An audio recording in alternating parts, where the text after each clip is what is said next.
અમદાવાદના કાંકરિયામાં ચાચા નહેરુ બાલ વાટિકાનું નામ બદલી દેવામાં આવ્યું છે। નવીનીકરણ બાદ બાલ વાટિકાનું નામ રખાયું છે ફન કાર્નિવલ। નામ બદલી દેવાના એએમસીના નિર્ણયથી વિવાદ થઈ શકે છે। તો બાલ વાટિકાનું નામ બદલવામાં આવ્યું છે। અમદાવાદના કાંકરિયામાં આવેલી બાલ વાટિકા ચાચા નહેરુ બાલ વાટિકાનું નામ બદલવામાં આવ્યું। નવીનીકરણ બાદ બાલ વાટિકાનું નામ ફન કાર્નિવલ રાખવામાં આવ્યું છે। નામ બદલી દેવાના એએમસીના નિર્ણયને કારણે વિવાદ થઈ શકે છે। અત્યાર સુધી ચાચા નહેરુ બાલ વાટિકાથી જે ઓળખાતું હતું તેનું નામ હવે બદલી નાખવામાં આવ્યું છે। નવીનીકરણ બાદ બાલ વાટિકાનું નામ હવે ફન કાર્નિવલ કરી દેવામાં આવ્યું છે। ત્યારે નામ બદલવાનો આ નિર્ણય જેના કારણે વિવાદ થઈ શકે છે। અમદાવાદ શહેરમાં વધુ એક સ્થળનું નામ બદલી નાખવામાં આવ્યું છે અને અમદાવાદ મહાનગરપાલિકાએ અંદરખાને આ નામ બદલતા આગામી દિવસોમાં વિરોધ પક્ષ દ્વારા તેનો મોટા પાયા પર વિરોધ થાય તે પ્રકારની પરિસ્થિતિ ઉદ્ભવી શકે તેમ છે। અમદાવાદનો કાંકરિયા વિસ્તાર કે જ્યાં આગળ ચાચા નહેરુ બાલ વાટિકા નામ સાથે જોડાયેલું પ્રકલ્પ હતું તેનું નામ બદલીને બાલ વાટિકા ફન કાર્નિવલ કરી નાખવામાં આવ્યું છે। આપ દ્રશ્યો અહીંયા આગળ જોઈ શકો છો। બાલ વાટિકા છે તેનું નવીનીકરણ કરવામાં આવી રહ્યું છે અને પહેલાં આ જે સ્થળ હતું તેની પર તકતી લગાવવામાં આવી હતી ચાચા નહેરુ બાલ વાટિકા, પરંતુ અમદાવાદ મહાનગરપાલિકાએ અત્યારે તેનું સમારકામ અને નવીનીકરણની કામગીરી શરૂ કરી છે। તેના કારણે હવે આનું નામ બદલીને બાલ વાટિકા ફન કાર્નિવલ કરી નાખવામાં આવ્યું છે।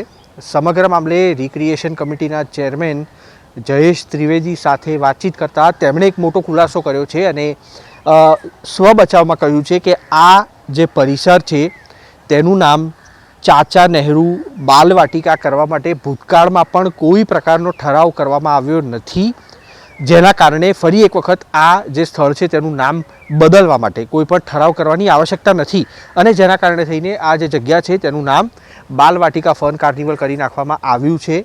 મહત્ત્વની વાત છે કે વિરોધ પક્ષ તરફથી આ જે મુદ્દો છે તે સામાન્ય સભામાં ઉછાળવામાં આવ્યો, પરંતુ સત્તાધારી પક્ષે તે મામલો છે તેને રફે દફે કરવાનો પ્રયાસ પણ કર્યો, પરંતુ હવે આ મામલો છે તે ભૂતકાળમાં અનેક નામ બદલવાના કારણે જે વિવાદ ઊભા થયા હતા તે જ પ્રકારનો રંગ ફરી પકડી શકે તેમ છે। કેમેરામેન અવનીશ તિવારી સાથે કુશાંગ સોની, એબીપી અસ્મિતા, અમદાવાદ। તો બાલ વાટિકાનું નામ બદલવાના નિર્ણય પર એએમસીની પ્રથમ પ્રતિક્રિયા। રિક્રિએશન કમિટીના ચેરમેન સાથે એબીપી અસ્મિતાની ખાસ વાતચીત। ભૂતકાળમાં ચાચા નહેરુ બાલ વાટિકા રાખવા માટે કોઈ ઠરાવ કરાયો નથી તેવું કહ્યું જયેશ ત્રિવેદીએ। 1 વર્ષથી બાલ વાટિકાના નવીનીકરણ બાદ નામ બદલી નાખવામાં આવ્યું છે। નામ બદલવા અંગે ઠરાવ કરવાની કોઈ આવશ્યકતા નથી તેવું કહ્યું જયેશ ત્રિવેદીએ। તો જ્યારે ચાચા નહેરુ બાલ વાટિકા નામ જે હતું તેનું હવે નામ બદલી અને ફન કાર્નિવલ કરી દેવામાં આવ્યું છે। બાલ વાટિકાનું નામ બદલવાના નિર્ણય પર એએમસીએ પ્રથમ પ્રતિક્રિયા પણ આપી। રિક્રિએશન કમિટીના ચેરમેન સાથે એબીપી અસ્મિતાએ ખાસ વાતચીત કરી અને તેમણે જણાવ્યું છે કે ભૂતકાળમાં ચાચા નહેરુ બાલ વાટિકા આ નામ રાખવા માટે કોઈ ઠરાવ કરવામાં આવ્યો નહોતો। અમદાવાદ શહેરના કાંકરિયા ખાતે આવેલ બાલ વાટિકાનું છેલ્લા અનેક સમયથી નવીનીકરણની કામગીરી ચાલી રહી છે। આ તરફ વિપક્ષે આક્ષેપ લગાવ્યા છે કે જે ચાચા નહેરુ પ્રાણી સંગ્રહાલય છે તેનું નામ બદલી નાખવામાં આવ્યું છે। આપણી સાથે રિક્રિએશન કમિટીના ચેરમેન જયેશભાઈ ત્રિવેદી છે, તેમની સાથે વાત કરશું। જયેશભાઈ, હકીકત છે શું ખરેખર નામ બદલી નાખવામાં આવ્યું છે અથવા નામ કોઈ નવું કરવા માટેનું કોર્પોરેશનનું આયોજન ખરું આમાં? બાલ વાટિકા જે કાંકરિયાની અંદર આવેલું જે છે સ્થળ એનું નવીનીકરણની પ્રક્રિયા ચાલી રહી છે અને ઘણા વર્ષોથી બાળકો આનો ઉપયોગ કરતા હોય છે। નવીનીકરણમાં આપણે બાલ વાટિકા ફન કાર્નિવલ એવું નામ ત્યાં લગાવ્યું છે। કોઈ નામકરણ કાઢવાનો કે બીજો કોઈ ઠરાવ કર્યો નથી, એટલે આ પ્રકારનો કોઈ વિષય જ નથી। જે નવીનીકરણ થયા બાદ જે બાલ વાટિકા બનશે તેમાં ફરી એક વખત આ જ બોર્ડ લાગશે ચાચા નહેરુ બાલ વાટિકા, કે ફન આપે જે નામ કીધું તે નામ લાગશે? અત્યારે જે જૂનું હતું એને રિનોવેશનમાં દૂર કરવામાં આવ્યું છે, એના જગ્યાએ નવો આકર્ષક ગેટ બનાવવામાં આવ્યો છે અને એની અંદર બાલવાટિકા ફન કાર્નિવલ આ પ્રકારનો જે છે એ ગેટ બનાવવામાં આવ્યો છે, એટલે એ પ્રકારનો અત્યારે વિષય છે। વિપક્ષે આક્ષેપ કરી રહ્યું છે તે સાચા છે કે ખોટા છે? કોર્પોરેશન તરફથી એક નહીં તો બીજી રીતે શું આનું નામ બદલવાનું અત્યારે કે ભવિષ્યનું કોઈ આયોજન કર્યું? અત્યારે પણ એવું કોઈ આયોજન નથી અને એવો કોઈ ઠરાવ પણ નથી કર્યો, એટલે કાયદાકીય રીતે અથવા તો ચોપડા ઉપર આવો ઠરાવ કરીને પણ કોઈ બદલવાનું અત્યારે કોઈ આયોજન નથી. સાહેબ, આ બાલવાટિકાનું નવીનીકરણ થશે તે પછી તેનું નામ શું રહેશે? અત્યારે બાલવાટિકા ફન કાર્નિવલ આ પ્રકારનું નામકરણ જે સુપરસ્ટાર એમ્યુઝમેન્ટ છે એણે ત્યાં લગાવ્યું છે. પૂરું કાંકરિયા છે એની અંદર કોઈ અલગથી નામકરણ આપણે હજી સુધી કર્યું નથી, પણ એ પ્રકારનો જો વિષય આવશે તો એ તંત્રના ધ્યાન પર લઈ અને સ્ટેન્ડિંગમાં ઠરાવ કરીને જે કંઈ પણ હશે એ આવનારા સમયમાં કરવામાં આવશે. અત્યારે આ પ્રકારનું કોઈ આયોજન નથી. તો જે રીતે અમદાવાદ કાંકરિયામાં ચાચા નહેરુ બાલવાટિકાનું નામ બદલી નાખવામાં આવ્યું છે, નવીનીકરણ બાદ બાલવાટિકાનું નામ ફન કાર્નિવલ કરી દેવામાં આવ્યું છે. આ નામ બદલવાને કારણે વિવાદ થઈ શકે છે. ડોક્ટર મનીષ દોશી આ વિશે વાતચીત કરવા માટે આપણી સાથે ફોન લાઈનથી જોડાયા છે. મનીષભાઈ, હવે જે બાલવાટિકાનું નવીનીકરણ થયું તેમાં તેનું નામ બદલી નાખવામાં આવ્યું છે. ચાચા નહેરુ બાલવાટિકાની જગ્યાએ તેનું નામ ફન કાર્નિવલ કરી દેવામાં આવ્યું છે. આપની શું પ્રતિક્રિયા? દેશના પ્રથમ પ્રધાનમંત્રી અને આ દેશની આઝાદી જંગની અંદર જેમને પ્રધાનમંત્રી તરીકેનો સમય કરતા વધુ વર્ષો દેશની આઝાદી માટે જેલમાં ગુજાર્યા એવા પ્રથમ પ્રધાનમંત્રી પંડિત જવાહરલાલ નહેરુની યાદમાં ચાચા નહેરુનો કાંકરિયા વર્ષોથી સૌ લોકો જાણીતા છે. પણ દુઃખની વાત સાથે ભાજપાના માનસિકતા જે છે, ભાજપાના શાસકોની જે માનસિકતા છે, કેમ પ્રકારે એમને સપનામાં પણ ચાચા નહેરુ આવે છે. એમને ચાચા નહેરુમાંથી સારી વસ્તુ શીખવી નથી, બીજી કોઈ વસ્તુ નથી શીખવી, પણ એમનું નામ, કારણ કે ઇતિહાસના પન્ના ઉપર તો ક્યાંય ભાજપાને આરએસએસે ક્યારેય આઝાદી જંગમાં કોઈ યોગદાન આપ્યું નથી. એવો તો અંગ્રેજો સાથે મળીને તે સમયે આખો દેશ, પ્રાંત, જાતિ, ધર્મ બધું ભૂલીને એક થઈને પૂજ્ય મહાત્મા ગાંધી, જવાહરલાલ નહેરુ, સરદાર વલ્લભભાઈ સહિતના મહાનુભાવો, અનેક નામી અનામી લોકો દેશના આઝાદી જંગ માટે, હિન્દુસ્તાનને આઝાદી માટે લડતા હતા. ત્યારે એવા સમયે દેશ આખો એક થઈને લડતો હતો. ત્યારે આ આરએસએસ અને ભાજપની વિચારધારા વાળા લોકો અંગ્રેજો સાથે ભાગ બટાય અને એમની સાથે રહેતા હતા. આ દેશની કમનસીબી જો જેને આઝાદી જંગ માટે કોઈ કામ નથી કર્યું, આજે આઝાદીના લડવૈયાના ઇતિહાસ ભૂસવા બેઠા છે. એમની માનસિકતા જો કે પંડિત જવાહરલાલ નહેરુ આ દેશને વિજ્ઞાનની સાથે આધુનિક ભારતના નિર્માણ માટે કામ કર્યું, એવું નેતૃત્વ આપ્યું, એ પંડિત નહેરુના નામને ભૂસવા માટે એ લોકો એન પ્રકારે કારનામાને કાવતરા કરે છે. પણ એમાં એ સફળતા એટલા માટે એમને નથી મળવાની કારણ કે પંડિત જવાહરલાલ નહેરુએ જેમને આ રાષ્ટ્ર માટે જે બલિદાન આપ્યું છે એ ઇતિહાસના સુવર્ણ અક્ષર લખેલું છે ઇતિહાસમાં, અને એ સુવર્ણ અક્ષર લખાયેલું છે. અને સૌથી મોટું યોગદાન તો એ છે એમનું કે એમને તેમની તમામ સંપત્તિ આ દેશને આપી દીધી, અને એમને આ દેશ માટે જે આપ્યું છે એને આ ઇતિહાસના સુવર્ણ પન્ને છે. ત્યારે આવી રીતે કોઈ નાના નામ બદલીને જે એમના કારનામાને કાવતરા કરીને ભાજપા નિમ્ન કક્ષાની માનસિકતા દર્શાવે છે, એનાથી ચાચા નહેરુ આ દેશના ઇતિહાસના પન્નાથી દૂર નથી થવાના.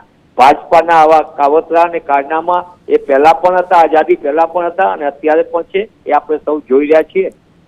જી મનીષભાઈ, દલીલ એવી કરવામાં આવી રહી છે કે ભૂતકાળમાં પણ ચાચા નહેરુ બાલવાટિકા એવું નામ રાખવા માટે કોઈ ઠરાવ કરવામાં આવ્યો નહોતો, એટલે હવે નામ બદલવા માટે પણ કોઈ ઠરાવ કરવાની જરૂર નથી. નહીં, એટલા માટે એમ તો કે સરદાર વલ્લભભાઈ પટેલ સ્ટેડિયમનું નામ રાતોરાત નરેન્દ્ર મોદી કરી નાખવામાં આવ્યું.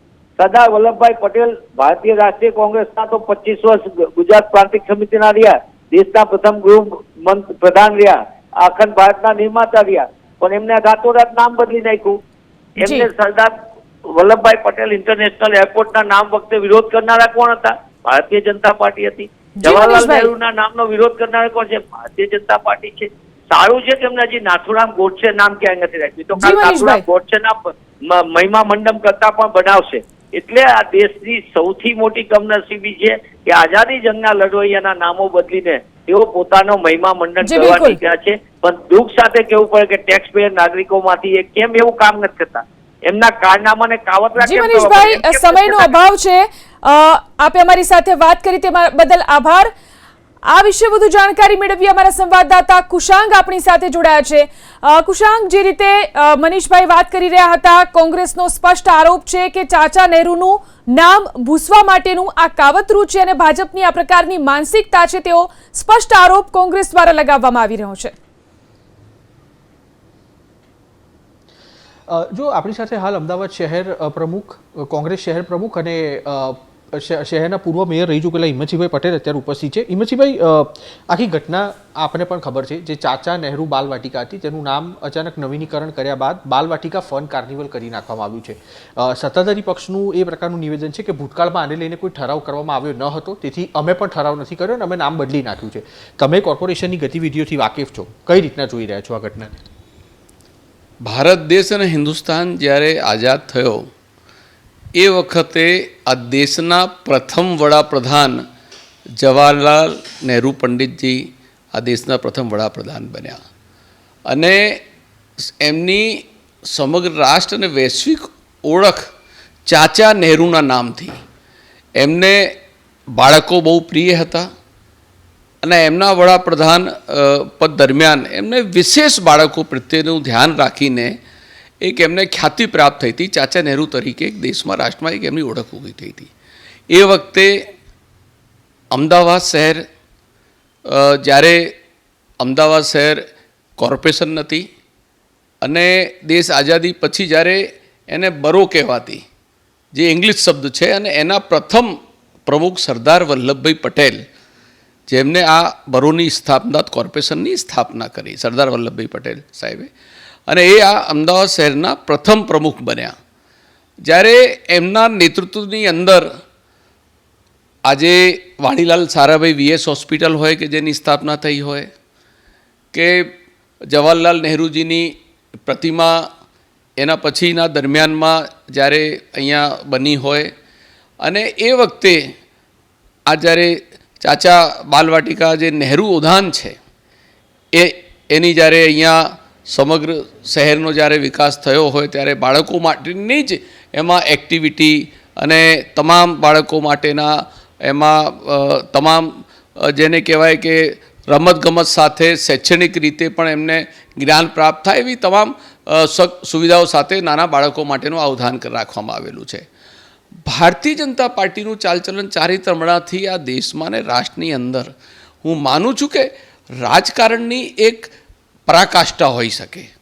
રાજકારણની અંદર લોકોના હકમાં, અધિકારમાં, વિકાસમાં એની હરીફાઈ હોઈ શકે, પણ આ રાષ્ટ્રમાં જેને શહાદતો આપી હોય, જેને બલિદાનો આપ્યો હોય, જેને પોતાનું જીવન સમર્પિત કર્યું છે, જેને જવાહરલાલ નહેરુજીએ તમામ સંપત્તિ આ રાષ્ટ્રમાં દાન આપી, જે આ દેશની અંદર આઝાદીની લડાઈમાં 12 વર્ષ સુધી જેમને જેલવાસ ભોગ્યો છે, અને આ દેશ માટે જેમને અતૂટ પ્રેમ અને રાષ્ટ્રવાદ તરીકે જ્યારે સમગ્ર વિશ્વ એમને નમન કરતું હોય, ત્યારે હું માનું છું કે એક ઉદ્યાનનું, એક બાલવાટિકાનું એનું નામાકરણ કરીને નવીનીકરણ તો કોઈ પણ વસ્તુ હોય એનું મેન્ટેનન્સ સમય ઉપર થાય. જ્યારે 50 વર્ષ પહેલાં એની સ્થાપના થઈ હોય તો હવે એમની પાસે રેકોર્ડ છે કે એનો ઠરાવ નથી થયો? ભારતીય જનતા પાર્ટી રેકોર્ડ આપે.